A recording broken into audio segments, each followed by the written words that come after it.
Okay, today I'm going to talk about cleaning the drive roller and the print head, but the drive roller is as important as the print head for cleaning on a Datamax printer. All printers are the same. You have to keep these things clean. If you don't, what can happen, it's not the only reason why this can happen, but it's a common one, is that you may find that your print is going it's not lining up into the center. It's going pushing up high or pushing down low. And that can be because the labels sometimes, especially RFID labels here, they can be very slippery, especially on the back. And if there's any backfeed in the printer, it'll slip and then it doesn't print in the right place. So today we're going to show real quick how to do a clean on this roller. You should do this fairly often so that you can minimize the amount of slippage. You're going to do that with common 70% or 80% and lower is probably fine. Anything above that, do not use denatured alcohol. It will degrade the coating on the print head and possibly cause some damage to the roller. So you want to use just common off-the-shelf drugstore stuff.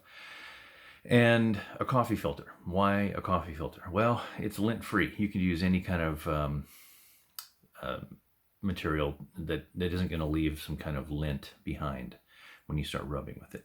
I have brown. White would be better because it shows dirt, but that's what I have today. And I have one that's pre-moistened, so I'm going to use that. We're going to start by just getting the tags out of the way. And again, the printer's off because liquid and electronics don't like each other. You can get in here and wipe. And you'll notice that when it's turned off, you can also rotate the roller.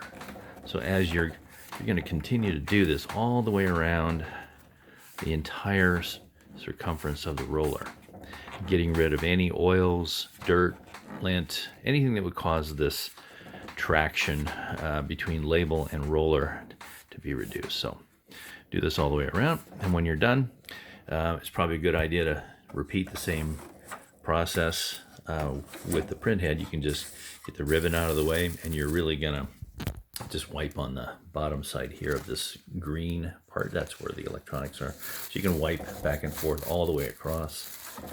The print head probably, depending upon where you are, you know, there is no good rule about how often to do it. Just do it when you start to see that you're getting wrinkles or something like that on your ribbon. And then keeping this clean is probably just as important, okay?